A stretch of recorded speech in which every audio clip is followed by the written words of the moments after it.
I had a friend that passed away, and I was asked to scatter his ashes. And I think a lot of us picture ashes the size of a large Starbucks cup. At least that's what I had in my mind.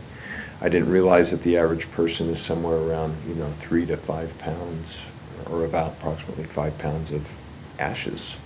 And they're not like a fireplace type ashes. And so I showed up at this event with about a dozen people saying farewell to a friend, and opened up the box that they were shipped to me in, and I thought the general weight of it was because of the urn that I would eventually dispose of, but it wasn't. It was just a plastic bag with about 5 pounds of ashes, and I knew right away I'm going to have a problem, because I had forecast, how it would go by slinging these ashes up in the air, and they would breeze off, and that would be it.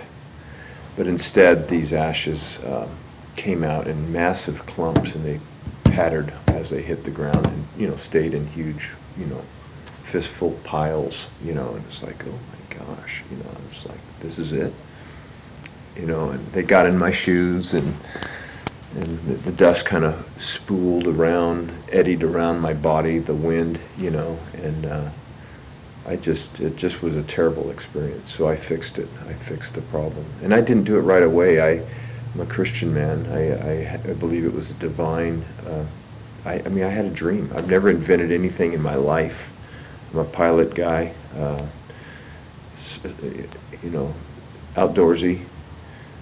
My way of making money had nothing to do with inventing things or running a business. And I literally had the dream about, a high pressure and a low pressure area and a fan, and how could I fix the problem? And those dreams started pretty soon, like within about 2 months of the event. It was really haunting me. And one night, not the dream, the experience was haunting me, but one night I just saw everything clear as a day, how to do it. Woke up at night, wrote down the notes, and approximately from there, about 4 years later, I got patented and invented the urn, which does a great job. You pour the ashes in and set it up at a site, and everyone's different. Some they lay low to the ground, some go way high, some do spirals. It's just amazing.